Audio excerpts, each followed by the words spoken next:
Well, good afternoon, and here we are about to talk about Augustine. So one thing to keep in mind is that Augustine, as a medieval, was, he's called Saint Augustine, so obviously Christianity and the Catholic Church are going to have a lot of influence on what he calls ethics. He's also writing in the 5th century, so the 400s. And what's interesting is that a lot of people often say that Augustine baptized Plato, is often what some people say. In other words, here's the important thing. The Greek philosophers whom we've studied, right, so far in this course, were not Christian, and so a lot of people who are Christian looked at them, the Greek philosophers, as pagans or insignificant, most innocently, or some people thought that they were corrupting forces. And so people like Plato and Aristotle were not very well taken by a lot of Christian theologians.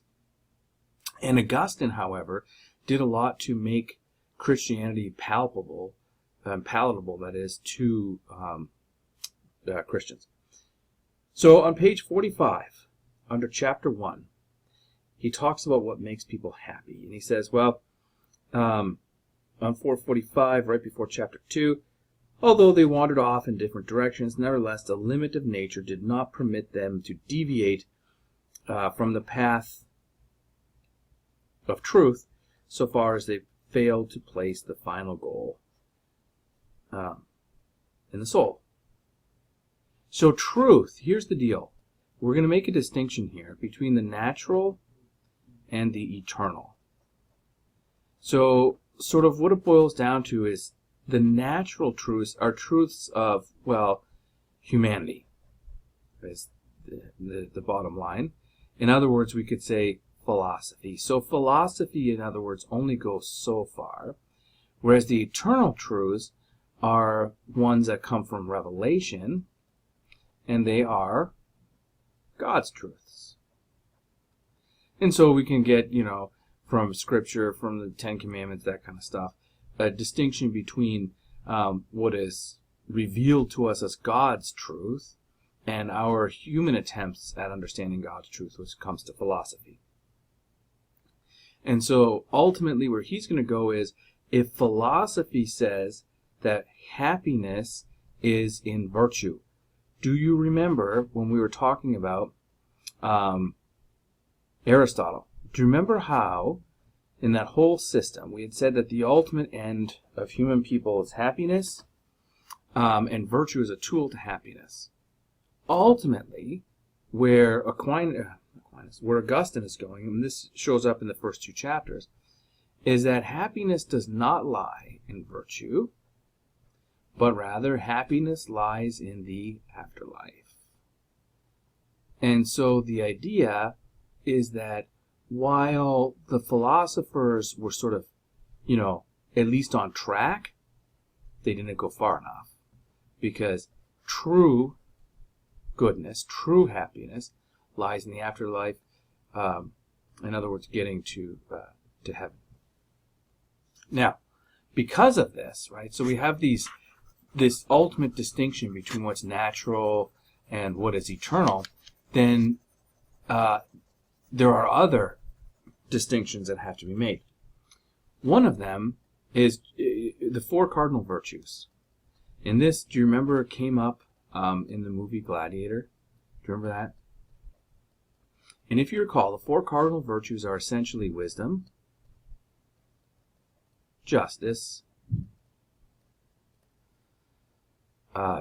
fortitude, and temperance. Fortitude or courage or strength. Okay. And in the next little while, what Augustine is going to do is he's going to show that, wisdom without God is not really wisdom. Justice without God is not really justice. Fortitude without God is not really fortitude. Temperance without God is not really temperance. In other words, none of these are good without God. They're hollow in themselves. And then he adds a 5th one, the most important one, which he calls hope. And the idea of hope shows up on page 448, second paragraph, where he says, "They do, however, profess that human life, which is compelled by the greater number and magnitude of evils in this world to be miserable, is happy through hope in a future world." And so what does that future world mean? Well, heaven. And so what Augustine is saying here is that the virtues and happiness are all about this, right? And the idea is that hope is what makes us understand that. So hope allows us to realize there's a future world and we want to get to it. And so therefore, if we talk in terms of ethics, that means that ethics is about getting us here.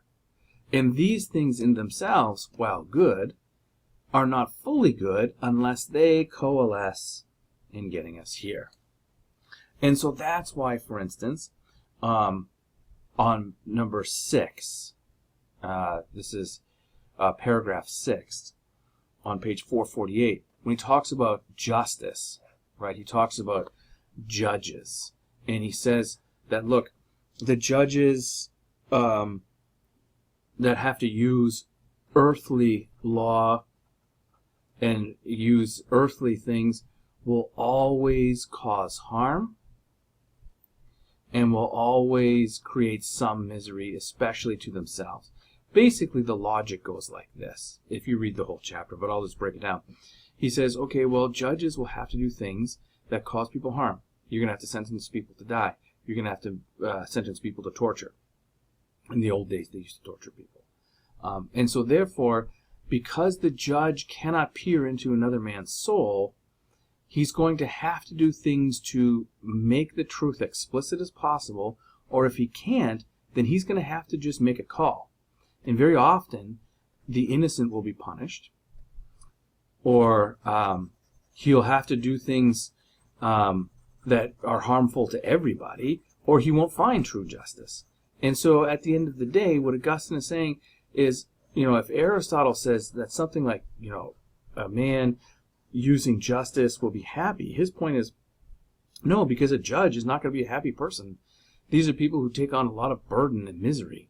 And so that's not happiness. In chapter 7, he talks about worlds. And he says there's the world of the household, there's the world of the city, and then there's the world of the world. I guess I should have said that differently. We'll call it international. He literally says world. And by city, he means nation. And so essentially, the household is ruled by a father. And the city is ruled by some sort of government, generally a king. Whoops, not kind, a king. And the world really doesn't have a leader necessarily, unless you were to say that it would be the strongest empire. And the thing is, as he explains in chapter 7, these worlds are all interrelated. And so the household is a place where the father provides laws to his family. And the ultimate point is to try to keep peace. So all of these leaders and laws are about creating peace. And so a father is in charge, he gives rules, he leads the family, and there's no anarchy, it's peaceful. The king does the same thing through civil law. And so the king, or whatever government magistrate, passes various laws in order to keep peace within the city. So obviously these are very related as well. However, sometimes the father's going to have to do things that some people don't like. The king is going to have to do things that some people don't like. And internationally, while there are empires that try to seek peace, the bottom line is there's always war internationally. And in a way, if you think of the civic peace, you have to have police forces and enforceability. That's kind of like war on this level. And even down here, the father, he's going to have to punish and be severe in order to maintain his laws. So there's some amount of misery involved in peace. This is the irony. He also suggests, though, that the people from the father should derive his sense of laws from the city, because these two go very much together. And unruly households will lead to an unruly city. Okay. Moving forward. We can kind of skip to the chase here. Oh yeah, on page 17. I'm not page 17, I'm sorry. Page 454, chapter 17. So he adds the idea that there should be another world, and the next world is the heavenly. And so what we have down here is the city of man, and this is the city of God. And how it essentially goes is that this stuff should be all about getting us here. And so in the same way that the Father creates peace in the household so that then there's a peaceful city, so the peaceful city should create a peaceful world, ultimately getting us towards the heavenly city. Now, he says that the heavenly city is there by faith, whereas the city of man is there ultimately for peace, and peace equals getting the goods that we need on a practical level. So here's the deal. While faith is what allows us to know of the heavenly and eternal city, it's the city of man that creates the peace we need, for instance, to have a family in the first place. Without some practical goods, and by goods we mean, think standard of living, you gotta have a house, you gotta have food. Without that stuff, you're not going to create a family, you're not going to have a household, no families and households, you don't have a city, yada, yada, yada. So there's a way in which the city of God and the city of man are kind of related in that they have both peace for their goals. However, the heavenly city, the city of God, that peace lies in God, not in an earthly, physical, practical peace. Okay. And so, sort of how it all kind of comes together on number 23. If you go to page 457. And essentially what he says is this. So because we have these various types of worlds, because we have these various types of law, this is kind of how it should go, he says. You should have God at the top, kings underneath, and fathers here. And there's another one called human reason. And what he says on the second paragraph on page 457, chapter 23, is that we should all have a sense of servitude. Reason should be subservient, appetite and emotion should be subservient to reason. So reason should rule us, and that's good.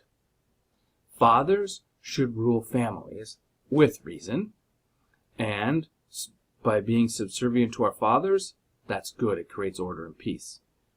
Kings, we should all be subservient to our kings because the kings create peace and we should rule, and that's good.